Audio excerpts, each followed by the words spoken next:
Yarn construction. I'm not going to go much into novelty yarns for this video. I have seen some people online who have substituted with a novelty yarn and been very disappointed in what happened. A lot of times novelty yarns are intended to be worked up at a much looser gauge than you would expect. Some of them, like ladder and pom-pom yarns, can be hard to find a use for. Other ones, like ribbon or tape yarns, are popular for summer garments. Chenille yarns like Bernat Blanket are popular for fuzzy, silky winter home goods and amigurumi. They're not going to work up in ways that are easy to compare to traditional plied yarns. Traditional yarns include single ply and plied yarns, and then the new blown yarns, like this one right here. These are worked up in the same way as traditional yarns, but they do have more loft and less density. That makes for soft, warm winter wear. Plied yarns might have an S twist or a Z twist. That's going to affect how much the yarn splits or becomes tighter or looser twisted as you work it. Woolen spun yarns are plied from fibers that aren't combed to align them all in the same direction, which means that woolen spun yarns have more loft and they're more fragile before you work them up. They can be easily broken by hand. They trap more body heat and they bloom beautifully, which is why they are a favorite for color work. Most plied yarns are worsted spun. This means the fibers are combed before spinning. Generally, you can substitute single ply, S twist, Z twist, worsted and woolen, blown yarns, and yarns with lots of plies or just a few plies. They're not going to behave identically, but if the fiber has the right properties and the yarn works up to the right gauge, you will have a successful project. When you're using multiple yarns in the same project, you do need to be aware of differences in construction that might result in noticeable differences in portions of your fabric. That also holds true for differences in fiber type, even within wool. This is a non-superwash wool, and it has been lightly felted. All the stitches lie very flat, and there's not a great deal of definition between the stitches. You can easily see the color work, but you don't see the individual stitches very clearly. This is a superwash project. This is also a color work project, but every stitch stands out distinctly. If I had worked this up with partly a superwash and partly a non-superwash wool, then when I blocked it, the non-superwash portion would have felted. It would have shrunk slightly and it would have smoothed out and it wouldn't adhere to the superwash portion. So you don't want to blend those two types of wool. Yarn weights are not standardized. In the US, we have cobweb, lace weight, light fingering, sport, DK, worsted, Aran, bulky, super bulky, and jumbo. In the UK and Australia and some other countries, you will see plies used to talk about yarn weights. That does not relate to how many plies are in the yarn. That's a holdover from when yarn construction had less variety. So they will use the old term plies to tell you how thick the yarn is. The Craft Yarn Council publishes a set of standards for yarn weights using a numbered system, as well as a set of standards for needle and hook sizes. These standards have changed over the last century and are not the same from country to country. So it's good to double check if, say, your pattern tells you a letter or numeric hook sizes instead of a hook size in millimeters. Within each given weight category, there is variance. Some yarns abut the next category down, and some abut the next category up. That means that when you substitute one yarn for another of the same weight, you may find the yarn you've bought doesn't easily work up to the recommended gauge in the pattern.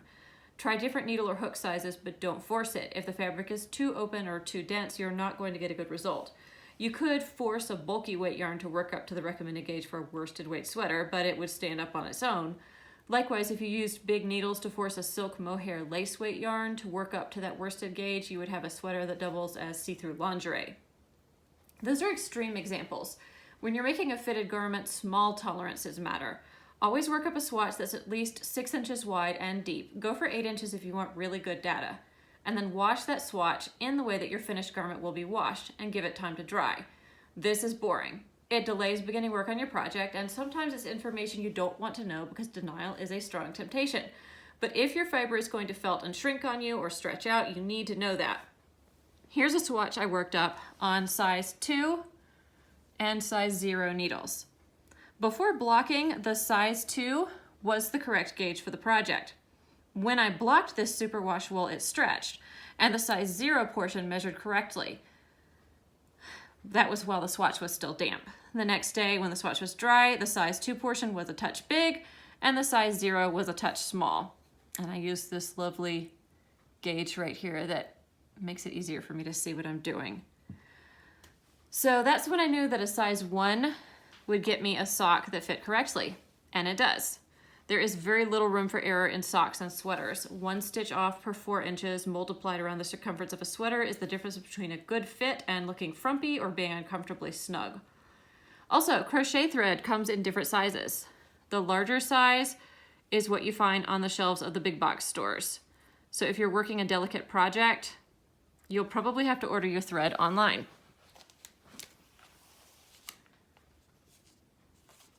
There are some great color options out there. Thread crochet is a subset of crochet that I think deserves more attention. So how do you know if one yarn is a good substitute for another? The weight category alone won't tell you that. Recommended gauge is the easiest way to substitute yarns. That doesn't mean you should try to find a yarn that matches the recommended gauge on your pattern. You might be working a snug bucket hat or a puffy open cropped sweater. Instead, you should look at the manufacturer's recommended gauge for the pattern yarn and then seek out another yarn with the same manufacturer's recommended gauge. I recently worked the same pattern in these 2 brands of yarn. These are both super bulky yarns, and they were next to each other in the aisle at Michael's. This one is Lion Brand Wool Ease, and it is an acrylic wool blend. It's got a little shot of polyester through it. It's listed as size 6, super bulky, and they show that it has 92 yards in it. This is Loops and Threads Cozy Wool, and this right here has 90 yards, which is very, very similar, and it is a wool and acrylic blend. However, those 90 yards are over 127.5 grams, whereas the Woolies is over 140 grams. This one takes more weight to get to the same length. The yarn itself is denser. When you hold them up next to each other, you can see that the cream colored yarn flattens out and skinnies up in a way that the white one does not. I actually had to use more stitches to get the same circumference on the same needle size here. And then when you take a look, the recommended hook size, for this one it says it recommends hook size N, and for this one it recommends hook size N. This one lists hook size N as a size 13 9mm. This one lists hook size N as a size 15 10mm. So this one is actually recommending a larger hook than this one, but they're calling them both the same hook size.